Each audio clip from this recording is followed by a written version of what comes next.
ওম শান্তি। আজি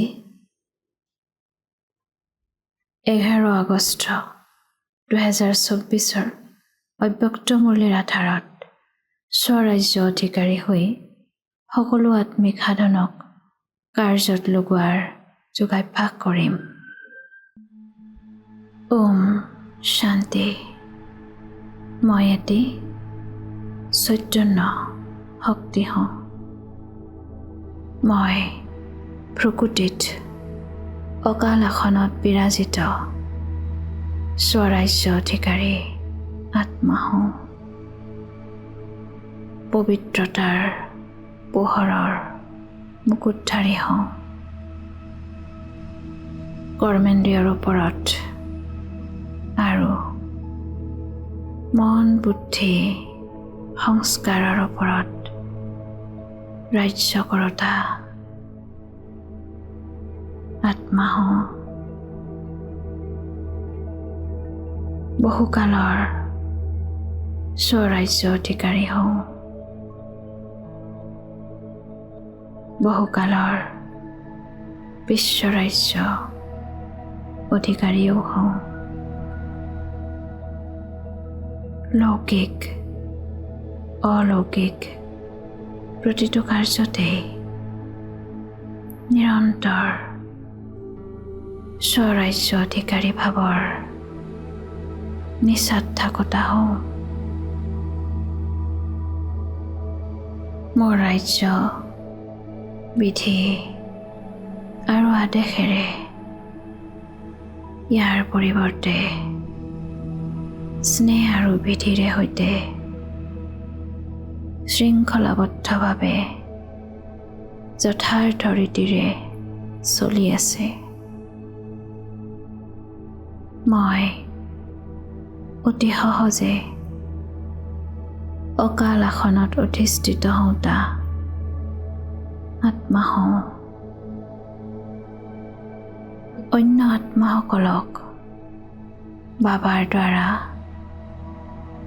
মুক্তি আৰু জীৱন মুক্তিৰ অধিকাৰ দিওঁতা হওঁ।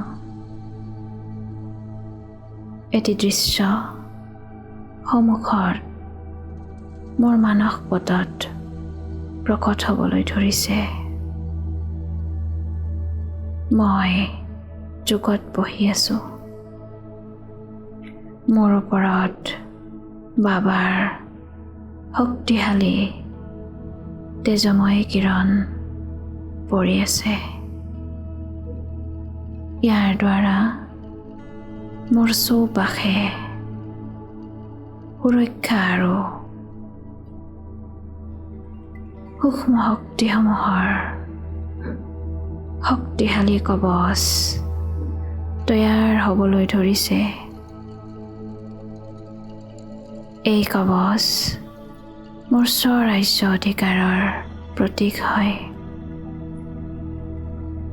মোৰ এই স্বৰাজ্যৰ কৱচে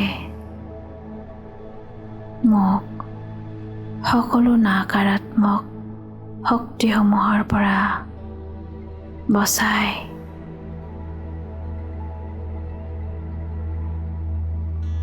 সাকাৰাত্মক শক্তিৰ শুভ্ৰ উৰ্জা ভিতৰলৈ প্ৰবাহিত হ'বলৈ দিছে।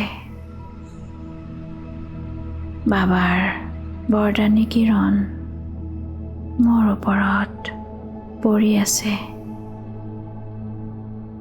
মই সুৰক্ষিত। মই শক্তিসমূহেৰে সম্পন্ন। নিজৰ ওপৰত ৰাজ্য কৰি আছোঁ। সময়ৰ আহ্বান মই শুনিবলৈ পাই আছোঁ। মই শ্ৰেষ্ঠ আত্মা হওঁ। মোৰ সৰ্বশক্তি যোগৰ বল স্নেহৰ ভাৱনা সৰ্ব অধিকাৰ সকলো জাগ্ৰত তৈয়াৰ সদ্য প্ৰস্তুত। ছেকেণ্ডতকৈও কম সময়ত এই সৰ্ব অধিকাৰ আৰু শক্তিসমূহ মোৰ মাজত জাগ্ৰত হয়। গোটেই দিনটোত ভিন্ন ভিন্ন শক্তিসমূহ নিৰন্তৰ প্ৰয়োগত আনো।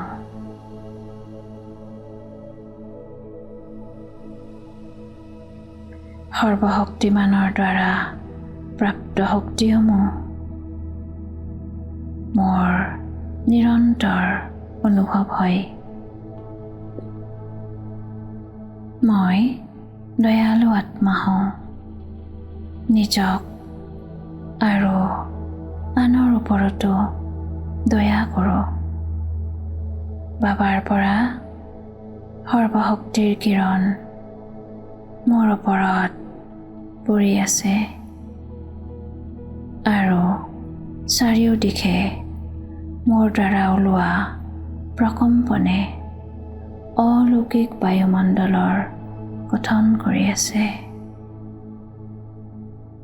ফৰিষ্টা ৰূপেৰে যাক যি শক্তি লাগে সেয়া প্ৰদান কৰোঁ। ফৰিষ্টা ৰূপেৰে বেহদৰ সেৱা কৰোঁ। সকলোকে শান্তি, শক্তি আৰু আনন্দৰ অনুভৱ কৰাওঁ। বাবাৰ সংগেৰে সাহস আৰু নিৰ্ভয়তাৰে খোজ আগবঢ়াওঁ। মোৰ সদায় নিকা অন্তৰ, স্বচ্ছ অন্তৰ হয়। বাবাৰ বৰদানী হস্ত মোৰ ওপৰত পৰি আছে। মই স্বৰাজ্য অধিকাৰী হওঁ।